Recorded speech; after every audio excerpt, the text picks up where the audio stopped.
Ito na ang pagpapatuloy ng ating anime na pinamagatang Failure Frame. Sa mga naunang kabanata ay nakilala natin ang ating bida na si Mimori. Biktima siya ng isang panghaharas noong bata pa siya sa kanyang stepfather. Isang araw ay nakasakay sila sa isang bus kasama ang kanyang mga kaeskwela para sa isang field trip nang bigla silang maglaho at mapunta sa ibang mundo. Ating alamin kung ano-ano ang mga pagdaraanan ni Mimori sa mundo na iyon. Sa ika-9 na kabanata ay ipinakita ang grupo ng Ancient Soldiers. Nakita ng kanilang pinuno na si Moroji ang isang putol na puno ng kahoy at napagtanto na ito ay isang trap mula sa kanilang hinahanap na mga kalaban. Sinabi niya na hindi agad sila malilinlang ng mga ito kaya't mas mabuti na lang daw na sumuko na lang ang mga ito. Lumitaw mula sa isang puno si Ceres habang suot ang kanyang maskara. Sinabi ni Moroji na mas mainam kung susuko na lang ito at kapag ginawa niya iyon ay isasapi niya ito sa kanilang grupo dahil raw ay mukhang isang skilled na warrior. Itinanong ni Ceres kung ano ang gagawin nito kung hindi ito susuko.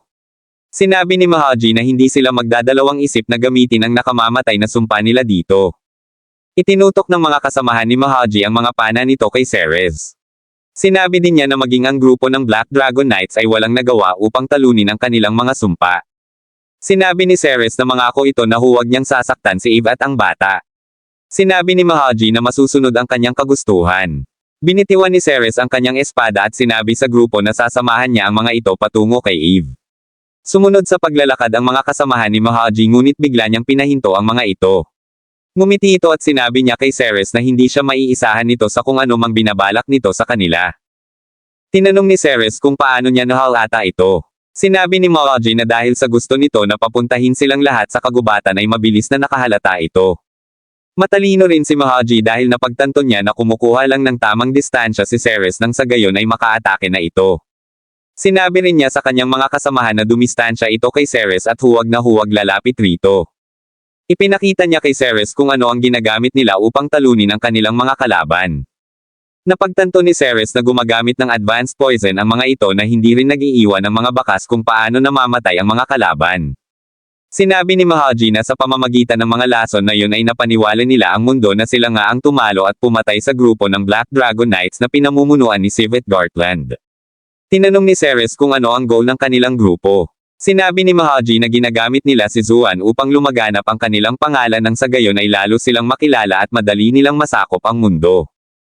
Biglang naitanong ni Moroji kung nasaan ang mga kasama nito. Sinabi ni Ceres na mag-isa lamang siya na naroon. Tumawa lang si Moroji at sinabi na hindi kapani-paniwala ang mga sinabi nito. Upang mapaniwala si Moroji ay inalis ni Ceres ang kanyang maskara at nagpakilala rito bilang si Ceres Ashrain. Hindi na nagtaka si Moroji na si Ceres Ashrain ang nasa likod ng maskara dahil sa mga tindig nito. Sunod nun ay ipinakilala ni Moroji ang makakaharap sana ni Eve sa huling laban nito sa Bloodsport. Ang pangalan niya ay Belgar. Sa likuran naman ay ipinakilala rin niya ang nakakatandang kapatid nito na si Varragan.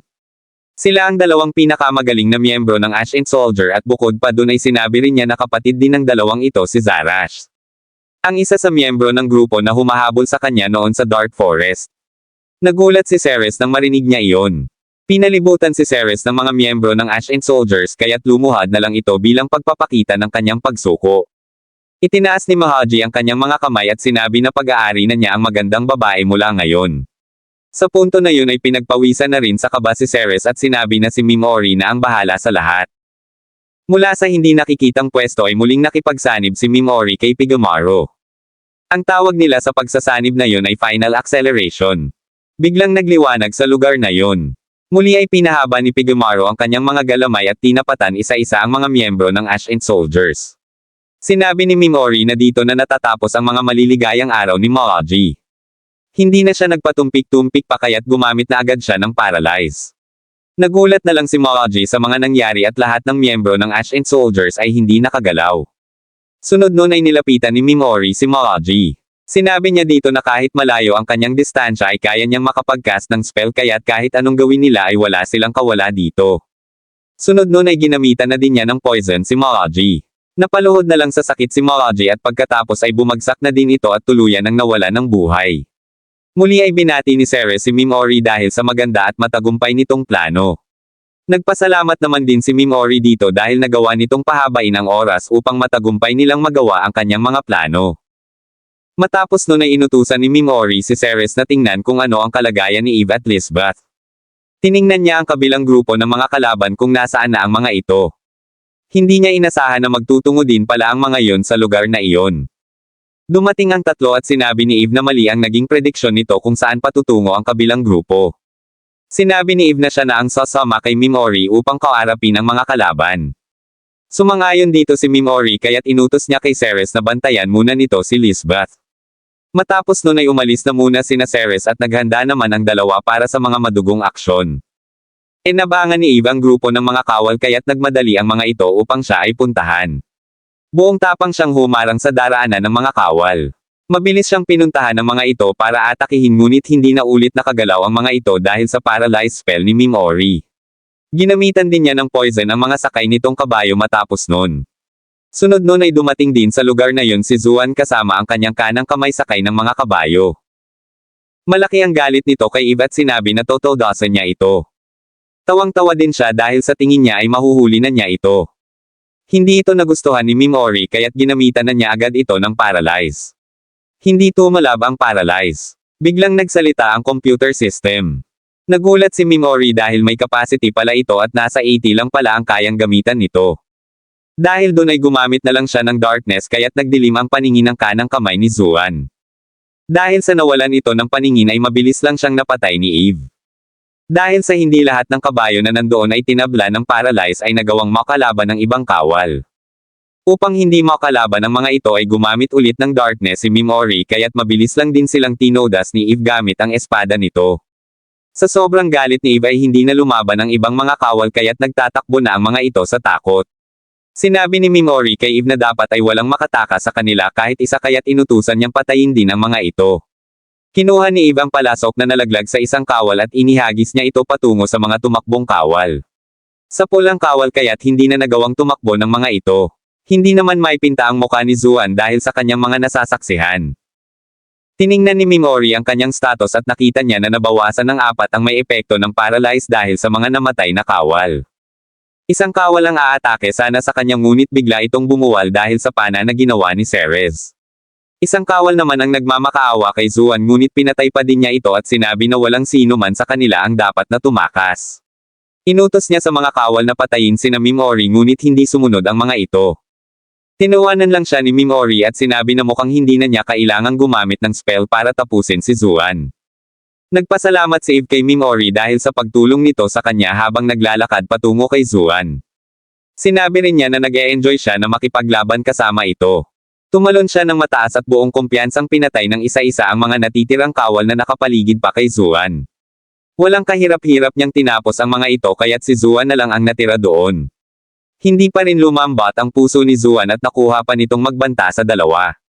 Ginamitan ito ng paralyze ni Mimori upang hindi na ito makatakas. Sinabi ni Mimori kay Eve na alam na niya ang dapat gawin at ipinauubaya na niya ang lahat dito. Pinagpawisan ng malapot si Zuan. Magmakaawa man siya ay huli na ang lahat dahil nag-umapaw na ang galit sa kanya ni Eve kaya't sa isang hiwa ng espada ay tumilapon ang ulo nito at doon na din natapos ang kanyang buhay. Nagmistulang sementeryo ang lugar na yun dahil sa dami ng mga nakahandusay na mga patay. Lumabas na din si Ceres at Lisbeth mula sa pagkakatago ng mga ito. Sinabi ni Mimori na maghanda na sila para sa kanilang pag-alis. Nagpasalamat din siya kay Ceres dahil sa pagtulong sa kanya nito. Humingi naman ng pasensya sa kanya ito dahil gumawa siya ng isang aksyon kahit wala ang kanyang utos. Sinabi ni Mimori na siya na ang vice captain ng grupo na yun kaya't kung wala siya doon upang magbigay ng utos ay may karapatan na rin siya upang gawin iyon. Tinanguan naman iyon ni Ceres. Bago sila umalis ay ginamitan ng freeze spell ni Mimori si Mahaji upang hindi ito mag-iwan ng bakas ng kanyang kapangyarihan. Sa sumunod na eksena ay ipinakita si Jim. Laking gulat niya sa ini-report na balita sa kanya dahil sa pagkawala ng Ancient Soldiers. Balak niya sana na gawing hukbo ang grupo na ito ngunit hindi na iyon mangyayari. Nabahala din siya dahil hindi niya alam kung paano niya sasabihin kay Vicious ang masamang balita. Nagpatuloy na sa paglalakbay ang grupo ni Mimori kaya't huminto muna sila sa isang maliit na kuweba upang magpahinga. Pinag-usapan ni Mimori at Ceres si Eve at Lisbeth. Tinanong ni Ceres kung nakikita din ba niya ang pagkatao ng kanyang tita kay Eve dahil sa magandang pagtrato niya dito. Itinanggi ito ni Mimori. Sinabi niya na naihahalin tulad niya ito sa kanyang tito dahil sa tono ng mga pananalita nito. Sinabi rin niya na naihahalin tulad naman niya ang kanyang sarili kay Lisbeth. Ito ay dahil sa pangmamaltrato na naranasan din nito noong nasa kamay pa ito ng molditang babae. Sinabi niya na hindi siya naparoon sa mundong iyon upang talunin ang Demon Empire bagkus ay dahil sa balak niya na paghihiganti kay Vicious. Sinabi rin niya kay Ceres na kung gusto na nitong umalis upang hindi na siya madamay pa ay malaya lang niya na gawin ito. Tumanggi dito si Ceres at sinabi na sasamahan niya si Mimori hanggang sa matapos nito ang mga hangarin nito. Matapos ng kanilang pag-uusap ay nahiga na rin si Ceres. Ginamitan ulit siya ng sleep ni Mimori para mabilis itong makatulog. Sa sumunod na eksena ay ipinakita si Ayaka kasama si Nyantan habang nagsasanay sa isang nakatagong lugar. Sinabi ni Nyantan na maganda ang porma ni Ayaka at malaki ang pag-asa nito na gumaling sa pakikipaglaban. Sinabi rin niya na huwag nitong sasabihin kanino man ang pagsasanay na kanilang ginawa. Sumang-ayon naman dito si Ayaka. Matapos nun ay umalis na rin si Nyantan at doon na natapos ang kanilang pagsasanay. Bumalik ang eksena sa grupo ni Mimori. Naghanda na ulit sila para sa kanilang paglalakbay. Nagpasalamat si Lisbeth kay Mimori dahil sa magandang damit na ibinigay niya rito. Nagsalita naman si Ceres at sinabi na mas maganda kung bibigyan nila ng pangalan ang kanilang grupo. Sinabi ni Mimori na wala siyang naiisip na pangalan dito. Sinabi ni Ceres na tawagin na lang nila ang kanilang grupo na The Lord of Flies Warband. Sumang-ayon naman dito si Eve at lubos din naman itong nagustuhan ni Pigmaro kaya't pumayag na din si Mimori na ito ang itawag sa kanilang grupo. Kinahaponan ay narating na din nila ang Land of the Golden-Eyed Monsters. Doon ay nakita ni Mimori ang isang malaking puno. Sinabi ni Eve na ang tawag sa punong yun ay Corrupted Tree. Nakiusap si Eve kay Mimori na salinan siya nito ng kaunting enerhiya ng mahika. Ginawa ito ni Mimori. Matapos nun ay ginamit ni Eve ang mahika upang ilabas ang kabuoang mapa ng Land of the Golden-Eyed Monsters. Sinabi ni Eve na ang berdeng bilog ay ang kanilang kinaroroonan at ang pulang bilog naman ay ang kinaroroonan ng Witch of the Booths. Sinabi rin niya na ang asul na mga linya ang daan na susundan nila upang marating nila ang Witch. Kinagabihan ay doon na rin sila huminto upang magpahinga. Muling naalala ni Mimori si Vicious at nag-uumapo pa rin ang galit niya rito. Ipinangako niya sa kanyang sarili na dadalhin niya sa kamatayan si Vicious. Sinabi rin niya na hindi siya magpapadaig sa mga kaeskwela niya na mga Class S rank at mga Class A rank. Sinabi rin niya na gagamitin niya ang lugar ng Land of the Golden-Eyed Monster upang lumakas ng lumakas. Papatay siya ng papatay ng mga halimaw nang sa gayon ay makakuha pa siya ng maraming experience at nang lalo siyang lumakas. Sunod nun ay ipinakita ang mga kaganapan sa kabila. Kasalukuyang kinakausap ni Vicious ang mga kaeskwelang hero ni Mimori. Binati niya ang mga ito dahil sa mabilis na pag-angat ng mga level nito. Ipinakita ang bawat grupo sa pangugunan ng grupo ni Kiri. Sunod ang grupo ni Yasuo. Sinundan ng grupo ni Ayaka at ang grupo na binuo ni Ikusaba. Ipinakita din ang kambal na Takao Sisters na palaging nakahiwalay sa kanila. Sinabi ni Vicious na nag-summon din siya ng iba't ibang hero mula sa iba't ibang mundo upang mag-train sa kanila. Una ay ang grupo na tinatawag na The Four Saints at ang pangalawa ay ang grupo na tinatawag naman na Banewolf. Sinabi rin niya na may impormasyon siyang nakalap na gumagalaw na ang grupo ng Great Demon Empire. Sinabi niya na maghanda ang mga ito para sa isang magandang laban at doon na natapos ang kanilang pag-uusap. Matapos nun habang naglalakad sa pasilyo ay sinabi niya kay Nyantan na balak niyang dalhin sa Land of the Golden-Eyed Monster ang mga ito upang lalong tumaas ang mga level nito. Mukhang nalalapit na ang pagkikita ni Mimori at ng kanyang mga kaeskwela.